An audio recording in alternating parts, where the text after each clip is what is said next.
Няма да се обяснявам много. Ще го кажа накратко, няма да се обяснявам много. Накратко, няма да се обяснявам много. Въобще не ми е стила. Майка ти да е бъл. Слушай сега. Да. Старам текста пиша, мара пуша, дойди ми до гуша. Всеки път, когато се забавлявам, да ме е страх от кауша. Цигарката си вадя я, паля я, сигмата ма спира ся, кодла правя.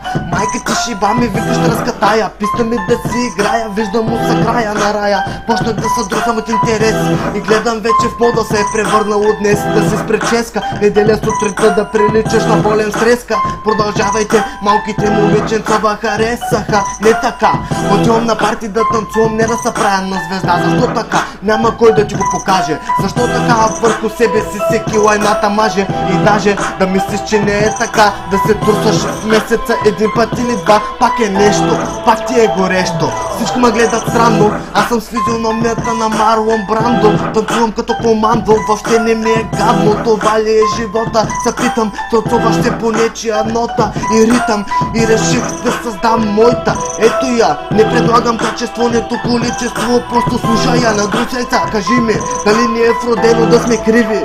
Да се тъпча с хими, да преследвам миризливи. Писна ми от путки патки и патки с путки бате, аз съм батка с патка. Като бях малък, какичките ми викаха, ти си голяма шматка.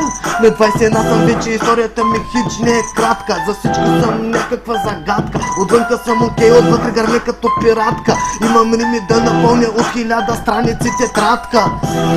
И няма да се изморя, всичкото трябваше изгоря. И ще димя като запален качак. Заеквам чак. Слушаш ли ма? Майка ти просто.